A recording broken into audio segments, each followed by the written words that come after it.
президенти ҷумҳурии тоҷикистон пешвои миллат муҳтарам эмомалӣ раҳмон дар баробари арҷгузорӣ ба зан модар фароҳам овардани шароити мусоид ва соҳиби касбу ҳунар гардидани ҷавондухтарон таваҷҷӯҳ зоҳир намуда ҷиҳати баланд бардоштани мақоми зан дар ҷомеа тадбирҳои муассир меандешанд.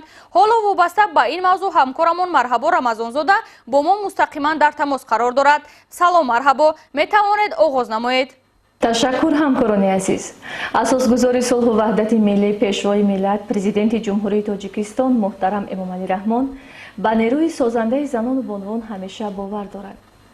занону бонувон имрӯз дар соҳаҳои хоҷагии халқи мамлакат фаъолияти назаррас доранд. бинандагони азиз, ҳоло суҳбате дорем бо мудири шуъбаи кор бо занони донишгоҳи давлатии духтар ба номи Носири Хусрав Каримова Санавбар. ҳоло мехоҳам ки дар бораи таваҷҷӯҳи ҳукумати ҷумҳурии тоҷикистон дар самти баландбардоштани мақоми зан дар ҷомеа суҳбат дошта бошем. дар фарҳангу тамаддуни мо тоҷикон иззату эҳтироми зан модар ҳамеша ҷойгоҳи хос дорад. аз замоне ки тоҷикистон соҳиби истиқлол гардид, президенти мамлакатамон муҳтарам Эмомалӣ Раҳмон дар ҳама баромадҳои хеш нисбати зан модар, зани тоҷик ҳамеша сухан мегӯяд. бояд гуфт ки мақому манзалати занону бонувон ва нақши онҳо дар эъмоли давлатдории муосир ва рушди ҷомеа маҳз дар замони соҳибистиқлолӣ воқеан боло рафт. маврид ба ёдоварест ки дар даврони соҳибистиқлолии кишвар иқдом ва ташаббусҳои созандаи занону бонувон ҳамеша дастгирӣ ёфта, сиёсати давлатии занон зери таваҷҷӯҳи меҳварии асосгузори сулҳу ваҳдати миллӣ пешвои муаззами миллат муҳтарам Эмомалӣ Раҳмон қарор гирифт. асосгузори сулҳу ваҳдати миллӣ пешвои миллат муҳтарам Эмомалӣ Раҳмон ба маҷлиси олии ҷумҳурии тоҷикистон иброз доштанд ки 25% хизматчиёни давлатӣ, 75% кормандони соҳаи маориф, 71% кормандони соҳаи тиб, 47% кормандони соҳаи фарҳанг ва 37% занону бонувон ба соҳибкорӣ машғул ҳастанд. беш аз 110 000 занону бонувони мо ба соҳибкорӣ машғул ҳастанд. дар замони соҳибистиқлолӣ зиёда аз 280 000 нафар духтарон муассисаҳои таҳсилоти олии касбиро хатм намуда соҳибмаълумот гардиданд. аз ин рӯ бо мақсади таъмини иштироки васеъи занон дар ҳаёти ҷамъиятии сиёсӣ, иҷтимоию фарҳангӣ ва идоракунии давлату ҳукумат то ба имрӯз чандин санадҳои меъёрию ҳуқуқӣ ба имзо расид. ҳамаи онҳо барои баланд бардоштани мақоми зан дар ҷомеа, иштироки фаъолонаи онҳо дар ҳаёти ҷамъиятии сиёсии кишвар ва беҳгардонии вазъи саломатии модару кӯдак барномаву стратегияҳо ба татбиқ расиданд.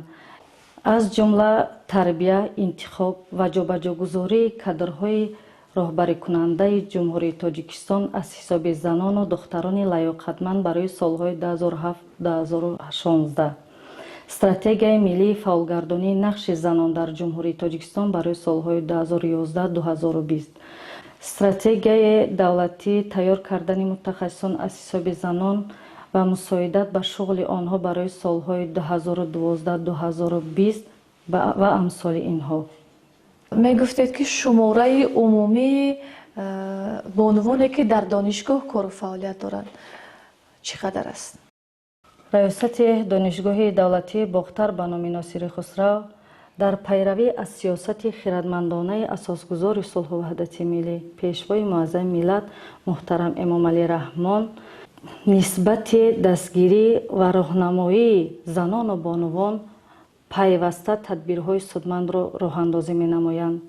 имрӯзҳо дар донишгоҳ 221 нафар занону бонувон аз рӯи тамоми самтҳои гуногун ба донишҷӯён дарс мегӯянд. аз ин шумора 45 нафарашон номзадони илм мебошад, 2 нафари дигар докторони илм. таваҷҷӯҳ ва ғамхориҳои президенти мамлакат муҳтарам Эмомалӣ Раҳмон нисбати ҷавондухтарони деҳа ва духтарони лаёқатманд хеле зиёд аст ва мехоҳам дар бораи духтарони лаёқатманде ки бо квотаҳои президентӣ ба донишгоҳ дохил шуданд сухан бигӯем. дастгириҳои хиратмандонаи асосгузори сулҳу ваҳдати миллӣ пешвои муаззами миллат муҳтарам Эмомалӣ Раҳмон нисбати духтарон аз ноҳияҳои дурдасти мамлакат тибқи квотаи президентӣ ба муассисаҳои олии касбии ҷумҳурӣ бепоён аст. вобаста ба ин масъалаи мазкур асосгузори сулҳу ваҳдати миллӣ пешвои муаззами миллат дар паёми навбатии худ ба маҷлиси олии ҷумҳурии тоҷикистон иброз доштанд ки дар таи 28 соли охир зиёда аз 11600 нафар духтарон муассисаҳои таҳсилоти олии касбиро тибқи квотаи президентӣ хатм намуданд.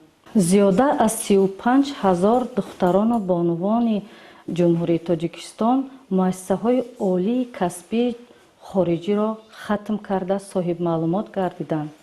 ҳоло аз 214 000 донишҷӯёне ки дар муассисаҳои таҳсилоти олии касбӣ таҳсил менамоянд 90 000 ё ин ки 42% онҳоро духтарон ташкил медиҳанд. айни замон дар донишгоҳи давлатии бохтар ба номи носири хусрав 1877 нафар донишҷӯ духтарон таҳсил менамоянд ки аз ин шумора 405 нафарашон тибқи квотаи президентӣ таҳсил карда истоданд. ташаккур. бинандагони азиз, ҳамсӯҳбати мо буданд мудири шуъбаи кору бо занони донишгоҳи давлатии бохтар ба номи носири хусрав Каримова Санавбар.